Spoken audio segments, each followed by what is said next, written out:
আসসালামু আলাইকুম। আজকের সর্বশেষ সংবাদ জানাবো আমি নুসরাত। প্রথমেই জানিয়ে দেব সংবাদ শিরোনাম। নির্বাচনে অংশ নেয়া জাতীয় পার্টির নিজস্ব ইচ্ছা, বলেন প্রেস সচিব। বস্ত্র খাতে আবেগের বশবর্তী হয়ে কোনো ভুল সিদ্ধান্ত নেওয়া হবে না, বললেন বাণিজ্য উপদেষ্টা। বেগম খালেদা জিয়ার অসুস্থতার সঙ্গে নির্বাচনের কোনো সম্পর্ক নেই, বললেন আমির খসরু। বিএসএফ এর গুলিতে সীমান্তে বাংলাদেশি হত্যার প্রতিবাদে ঢাবিতে বিক্ষোভ। সর্বশেষ জানাবো, কোনো ফ্যাসিবাদকে আর বরদাস্ত করা হবে না, বললেন জামায়াত আমির। শিরোনাম শুনলেন, এবারে বিস্তারিত। নির্বাচনে অংশ নেওয়া জাতীয় পার্টির নিজস্ব ইচ্ছা, বললেন প্রেস সচিব। আগামী নির্বাচনে জাতীয় পার্টির নির্বাচনে অংশগ্রহণ প্রসঙ্গে প্রধান উপদেষ্টার প্রেস সচিব শফিকুল আলম বলেছেন, জাতীয় পার্টির ব্যাপারে আমাদের অবস্থান স্পষ্ট। তারা যদি ইলেকশন করতে চায় সেটা তাদের ইচ্ছা। শুক্রবার ৫ ডিসেম্বর সকালে মাগুরা সরকারি মডেল স্কুল মাঠে আন্তঃ কলেজ ফুটবল টুর্নামেন্ট উদ্বোধন শেষে সাংবাদিকদের এসব কথা বলেন তিনি।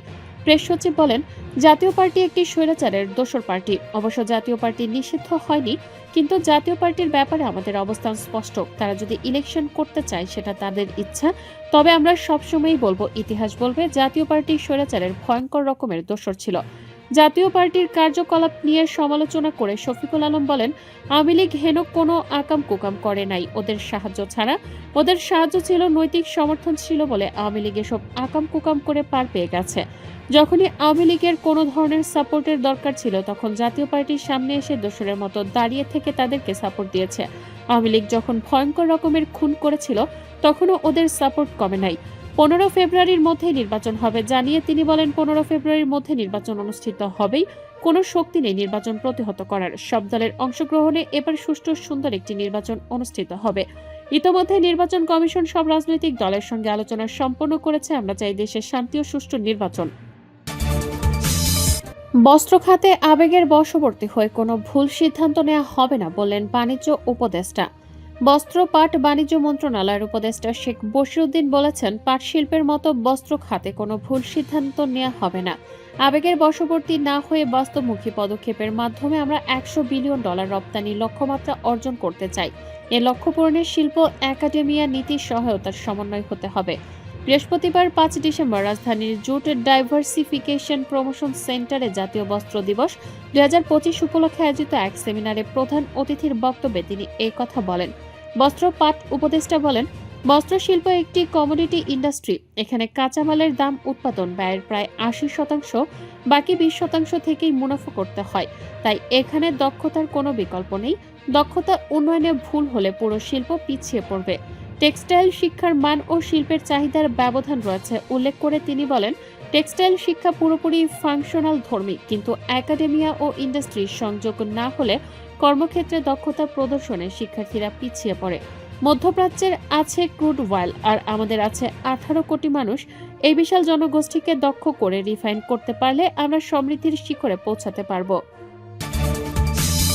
বেগম খালেদা জিয়ার অসুস্থতার সঙ্গে নির্বাচনের কোনো সম্পর্ক নেই, বললেন আমির খসরু।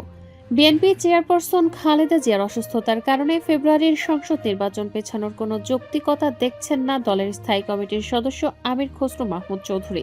তিনি বলেছেন, নির্বাচন তো নির্বাচনের জায়গায়। দেশনেত্রী বেগম খালেদা জিয়ার অসুস্থতার সঙ্গে নির্বাচনের কোনো সম্পর্ক নাই।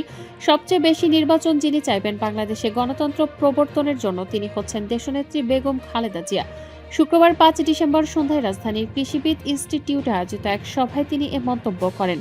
খালেদা জিয়ার অসুস্থতা আগামী নির্বাচনে কোনো প্রভাব ফেলবে না উল্লেখ করে খসরু বলেন, ভোটের মাধ্যমে জনগণ যেন নির্বাচিত সরকার গঠন করতে পারে সেই চাওয়া সবচেয়ে বেশি ছিল বেগম জিয়ার।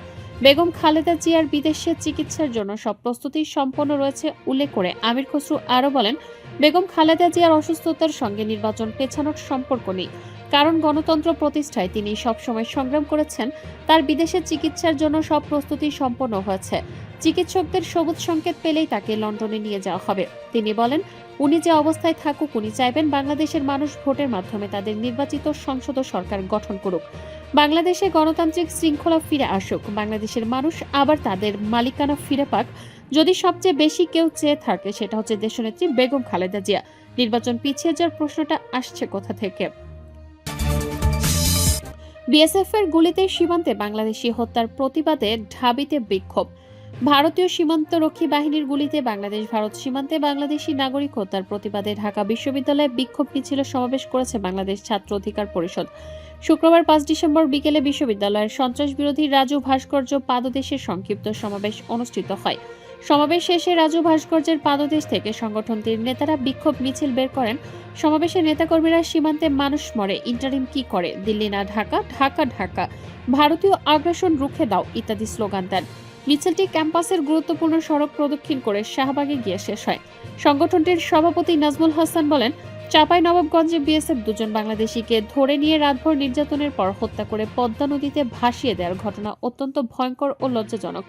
শুধু এই ঘটনাই নয়, ২৯শে নভেম্বর চুয়াডাঙ্গার শহীদুল এবং ৪ ডিসেম্বর পাটগ্রামের সবুজ গত এক সপ্তাহেই ৪ জন বাংলাদেশিকে হত্যা করেছে বিএসএফ। তবুও সরকারের পক্ষ থেকে কোনো আনুষ্ঠানিক প্রতিবাদ দেখা যায়নি। তিনি বলেন, ২০০৯ সাল থেকে দেড় যুগের সীমান্তে ৬০০-র বেশি বাংলাদেশিকে হত্যা করা হয়েছে। বিচারহীনতার কারণে নির্যাতন ও মরদেহ ঝুলিয়ে রাখার মতো ঘটনাও ঘটেছে। তারপরও কার্যকর কূটনৈতিক উদ্যোগ গ্রহণ করা হয়নি। এখনো সীমান্তের জনগণের নিরাপত্তা চরমভাবে প্রশ্নবিদ্ধ।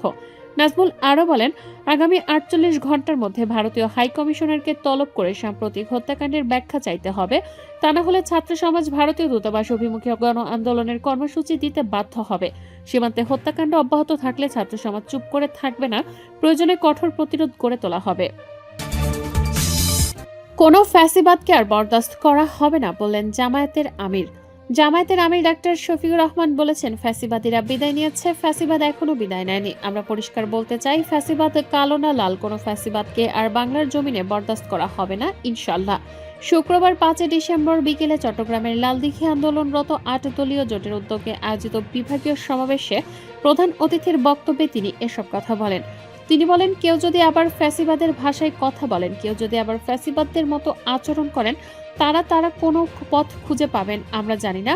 কিন্তু আমরা পরিষ্কার বলতে চাই, এদেশের তরুণ ছাত্র জনতা এবং মেহনতি মানুষ আর ফ্যাসিবাদকে বরদাস্ত করবে না। আমরা অতীতে রুখে দিয়েছিলাম আল্লাহর ওপর ভরসা করে। ভবিষ্যতে কেউ মাথা তুললে তাও রুখে দেওয়া হবে ইনশাল্লাহ, কাউকে ছাড় দেওয়া হবে না। ডাক্তার শফিকুর রহমান বলেন, আমরা কোনো বিশেষ দলের বিজয় চাচ্ছি না, ৮ দলেরও বিজয় চাচ্ছি না। আমরা বাংলাদেশের ১৮ কোটি মানুষের আকাঙ্ক্ষার বিজয় চাই।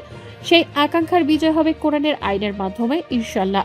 এটা প্রমাণিত হচ্ছে, এর বাইরে গিয়ে কোনো কিছু দিয়ে বাংলাদেশকে এগিয়ে নেওয়া সম্ভব নয়।